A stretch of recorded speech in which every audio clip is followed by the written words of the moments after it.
makapagsalita at makapagsagot ng mga issue at mga tanong.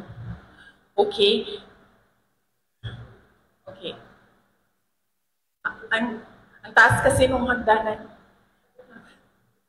Okay, sige. So, we have our first question from Marisol Abdurrahman of GMA7. Yes, GMA7. Magandang hapon kasi I only have one question and Opo. five follow-up.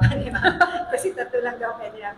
Ma'am, have you received already the subpoena po served yesterday by the NBI? Yes, natanggap namin yung subpoena ng NBI and nilagay nila doon na they are investigating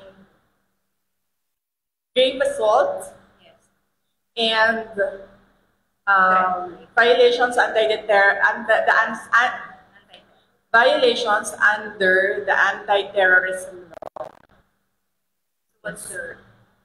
ang unang-unang ginawa namin is I requested to reschedule the invitation dahil nag-conflict siya sa schedule namin sa hearing ng House of Representatives sa Committee on Good Government. So conflict silang dalawa and pinrioritize namin yung hearing sa House of Representatives kasi kahit man hindi ako umattend doon, umattend ako sa investigation, nakikiusap talaga lagi.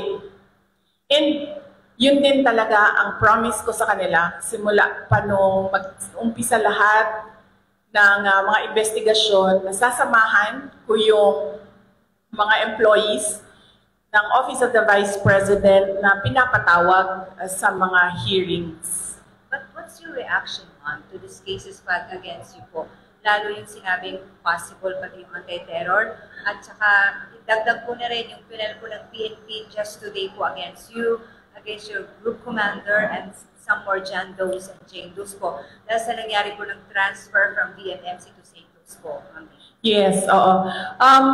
Well, on face value, hindi ko naman nakita kung ano yung mga allegations niya, no? Meron lang mga pinagpapasapasahan na cover noong complaints. On face value, it will not hold water. And then, ang pangalawa is yung grave assault. I believe, pinipilit na lang talaga nila na gawa ng kaso yung mga remarks ko. And pangatlo, natatawa ako sa violations on the anti-terrorism law kasi sinusubukan nila to reach sa aking properties and assets. Kasi itong violation ng anti-terrorism law, ginawa nila ito kay Congressman Arnie Teves. So they have a playbook on what you do to a person na kakasuhan mo ng anti-terrorism law. So ano ba yun? Ano bang gusto nilang gawin? Kaya sila nag-file or nag-charge ng anti-terrorism law. Gusto nila mag-cancel ng passport. Gusto nila mag-red notice sa international. So hindi ka makakagalaw overseas. Gusto nila mag-amlak. Anti-money laundering violations. So ibig sabihin nun, i-freeze nila yung pera mo at yung properties mo. Hindi ka makakagastos ng pera at hindi ka makakapasok sa properties mo. At gusto nila mag-issue ng mga search warrants. Anong ginagawa nun? Papasukin nila yung properties mo. And nagtanong ako sa Negros kung anong nangyari doon. Kasi nga, tinitingnan ko yung ginagawa nila and they're doing the Arnie Teves playbook.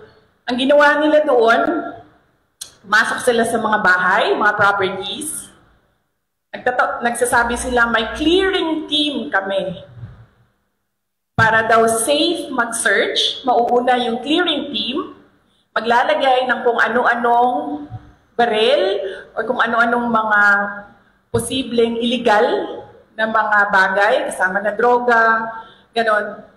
Pagkatapos, papasok ang search team. Pagpasok sa search team, syempre, nandoon na yung mga hinahanap kuno nila.